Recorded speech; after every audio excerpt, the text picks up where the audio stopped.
Baby yellow colour का toilet क्यों करता है या फिर टॉयलेट करते वक्त चिड़चिड़ाता क्यों है, बार बार पेशाब क्यों करता है, यानी कि बच्चे को बार बार सुसु आ जाती है, ड्रॉप ड्रॉप थोड़ी देर पे पेशाब क्यों करता है। तो आज के वीडियो में हम यही बात करेंगे कि बेबी जो होते हैं उन्हें येलो कलर की टॉयलेट क्यों आती है, वो रुक रुक के पेशाब क्यों करते हैं, क्या कोई परेशानी तो नहीं है। क्योंकि बहुत सारे पेरेंट्स जो होते हैं इस बात को लेकर परेशान रहते हैं। कुछ पेरेंट्स बहुत कंफ्यूज रहते हैं कि कहीं कोई परेशानी तो नहीं है, कहीं कोई दिक्कत तो नहीं है बच्चे में जो बच्चा ऐसा कर रहा है।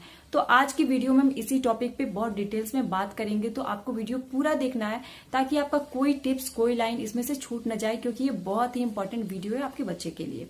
तो वीडियो स्टार्ट करने से पहले एक छोटी सी रिक्वेस्ट है कि अगर वीडियो पसंद आएगा तो लाइक कीजिएगा, कमेंट करके जरूर बताइएगा, और आप शेयर नहीं करते हैं तो आपको शेयर करना है ताकि बहुत सारे लोगों तक ये वीडियो पहुंच सके, उनकी भी हेल्प हो सके।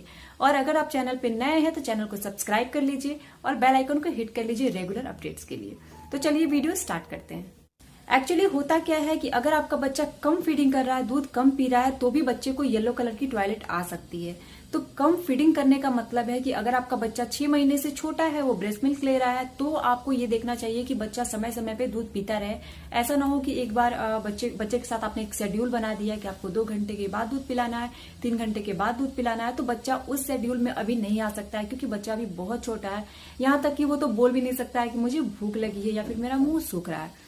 तो आपको ये देखना है कि बच्चे को समय समय पे आपको दूध पिलाते रहना है, क्योंकि 6 महीने से छोटे बच्चों को हम कुछ भी दे नहीं सकते हैं, पानी नहीं दे सकते हैं या फिर कोई भी चीज उसे नहीं दे सकते हैं। तो वो जो न्यूट्रिशंस होते हैं उसको माँ के दूध से ही सारे न्यूट्रिशंस मिल जाते हैं।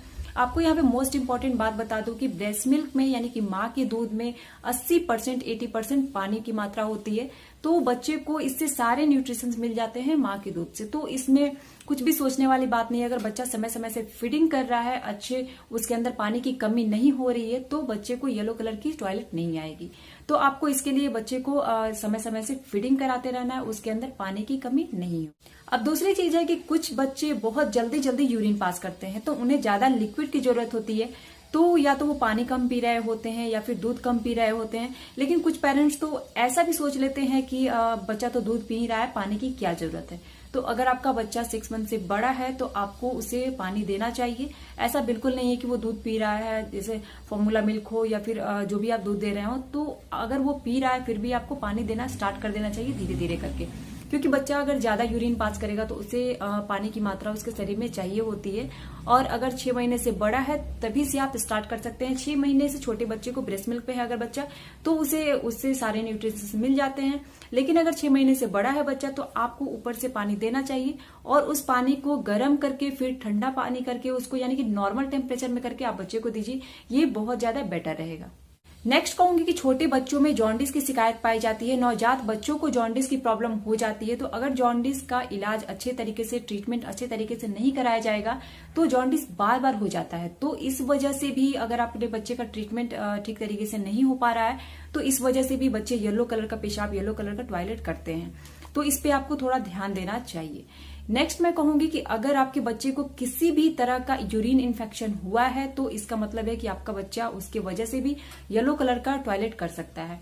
या फिर इसमें एक और चीज जोड़ना चाहूंगी कि अगर मदर जो है वो कुछ ले रही है, मेडिसिन ले रही हैं, अगर बच्चा ब्रेस्ट फीड कर रहा है तो उसकी वजह से भी बच्चे की सुसु करने की जो कलर होती है यानी कि टॉयलेट का कलर जो होता है वो येलो हो सकता है। या फिर अगर बच्चा किसी तरह का मेडिसिन ले रहा है, बच्चे को कोई प्रॉब्लम है, वो किसी भी वजह से कोई मेडिसिन ले रहा है या फिर सिरप ले रहा है, तो उसके वजह से भी बच्चा येलो टॉयलेट कर सकता है। इसके अलावा अगर आपका बेबी 24 आवर डायपर में रहता है, यानी कि ज्यादातर डायपर पहनाते हैं आप, तो ज्यादा डायपर पहनने की वजह से भी इन्फेक्शन के चांसेस होते हैं। क्योंकि यूरिन इन्फेक्शन के चांसेस इसलिए बढ़ जाते हैं क्योंकि जब बच्चा सुसु करता है तो बहुत बारी ऐसा होता है कि पेरेंट्स ध्यान नहीं देते हैं, हाइजीन का ख्याल नहीं रख पाते हैं। तो अगर आप डायपर चेंज करने में भी लेट कर रहे हैं, या फिर कभी कभी होता है कि बच्चे ने उसमें पी कर दी है ज्यादा, या फिर वो उसने पोटी कर दी है और उसी पे वो रह गया है, तो इन्फेक्शन के चांसेस ज्यादा होते हैं।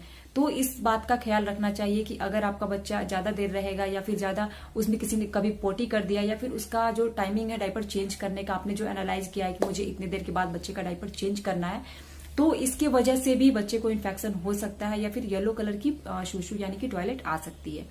तो आपको इस बात का ध्यान देना है। तो मैं कहूंगी कि अगर आपको इन सब चीज से बचना है तो बच्चे को यूरिन इन्फेक्शन ना हो या फिर येलो कलर की सुसु आ रही है, तो आपको इसके लिए, अगर आपका बेबी 6 मंथ से छोटा है तो आपको फीडिंग कराते रहना है, बच्चे को थोड़ी देर पे फीड कराते रहना है। आपको उसके साथ शेड्यूल बिल्कुल नहीं बनाना है कि बच्चा 2 घंटे के बाद ही आपका दूध पिएगा यानी कि फीडिंग करेगा। तो आप एक शेड्यूल बिल्कुल नहीं बना सकते हैं। जब भूख लगती है तब बच्चे को दूध पिलाना चाहिए, क्योंकि उसको ज्यादा पानी की मात्रा यानी कि लिक्विड की मात्रा बच्चे में ज्यादा होनी चाहिए, ज्यादा होने की जरूरत है। तो जो ब्रेस्ट मिल्क होता है उसमें मैंने जैसा कि बताया कि 80% वाटर से बना होता है, तो बच्चे के लिए उसमें सारे न्यूट्रिशंस फुलफिल करने की शक्ति होती है। दूसरा मैं ये कह रही थी कि जब अगर बच्चा आपका 6 मंथ से बड़ा है तो आपको उसको लिक्विड देना स्टार्ट कर देना चाहिए, यानी कि लिक्विड में पानी देना स्टार्ट कर देना चाहिए, क्योंकि बच्चा उस टाइम सॉलिड पे आने लगता है तो उसे पानी की भी जरूरत होती है। ऐसा बिल्कुल मत सोचिए कि बच्चा फॉर्मूला मिल्क ले रहा है तो पानी की कमी पूरी हो जा रही है, तो ऐसा बिल्कुल नहीं है। तीसरी चीज आपको जिसका ध्यान रखना है, हाइजीन का बहुत ध्यान रखना है कि अगर आप बच्चे को डायपर में रख रहे हैं तो आपको हाइजीन का बहुत ज्यादा ध्यान रखना है। और डायपर अगर ज्यादा बच्चा पहना रहा है तो कोई बात नहीं, सब पहनाते हैं, मैं भी पहनाती हूँ अपने बच्चे को, तो डायपर अगर पहन रहा है तो कोई दिक्कत नहीं है, लेकिन आपको हाइजीन मेंटेन करना है।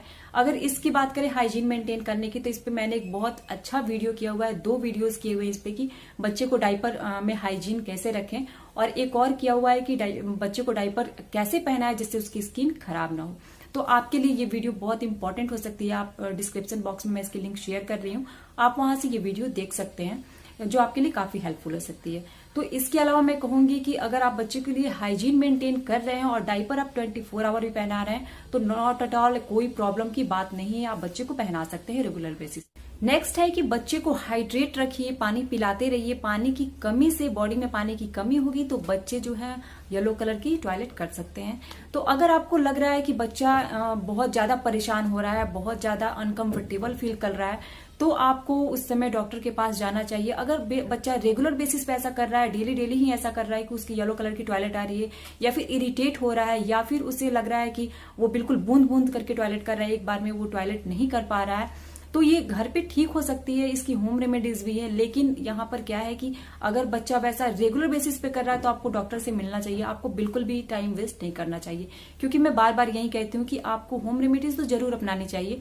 मैं अपनी पर्सनली बात करूँ तो मैं सबसे पहले प्रायोरिटी जो है होम रेमेडीज को ही देती हूँ। लेकिन अगर आपको लगता है कि ये आउट ऑफ कंट्रोल है या फिर होम रेमेडीज से ठीक नहीं हो रहा है, ये रेगुलर बेसिस पे वैसा ही होता चला जा रहा है, तो आपको फर्स्ट प्रायोरिटी उस टाइम डॉक्टर को देनी चाहिए। आपको फटाफट से डॉक्टर के पास जाना चाहिए, क्योंकि क्या पता हो सकता है कि डॉक्टर यूरिन टेस्ट करने के लिए बोले, कोई टेस्ट करने के लिए बोले, या फिर उन्हें लग रहा हो कि कोई और चीज हो रही है, बच्चे को कोई और बीमारी तो नहीं हो रही है। तो इन सब के लिए आपको डॉक्टर से उस टाइम मिल लेना चाहिए, आपको थोड़ी भी देर नहीं करनी चाहिए। आई होप आपको सारे रीजंस क्लियरली समझ में आ गए होंगे कि बच्चे येलो कलर का टॉयलेट क्यों करते हैं, हमें क्या करना चाहिए। लेकिन हाँ, मैंने यहाँ पर कोई होम रेमेडीज आपको नहीं बताई है, इसलिए नहीं बताई है क्योंकि यहाँ पर सबसे पहले ये समझना जरूरी था कि बच्चे ऐसा करते क्यों हैं। येलो टॉयलेट या फिर बूंद बूंद करके टॉयलेट या फिर चिड़चिड़ापन, जो भी चीजें होती हैं वो होती क्यों है, तो हमने ये समझा इसमें कि ये सब चीजें बच्चों के साथ होती क्यों है। तो अगर आपका बच्चा ऐसा कर रहा है तो आप समझ सकते हैं कि किस वजह से कर रहा है, पहले तो आप वो करके देखिए। लेकिन अगर आपको लग रहा है कि ये आउट ऑफ कंट्रोल है तो प्लीज गो फॉर डॉक्टर, आपको डॉक्टर के पास बिल्कुल इमीडिएटली जाना चाहिए। आई होप आपको वीडियो अच्छी लगी होगी, पसंद आई होगी। अगर वीडियो अच्छी लगी हो तो लाइक कर दीजिएगा, कमेंट करके जरूर बताइएगा, और आप बहुत सारा शेयर कीजिए ताकि बाकी लोगों को भी इससे हेल्प मिल सके। Thank you for watching.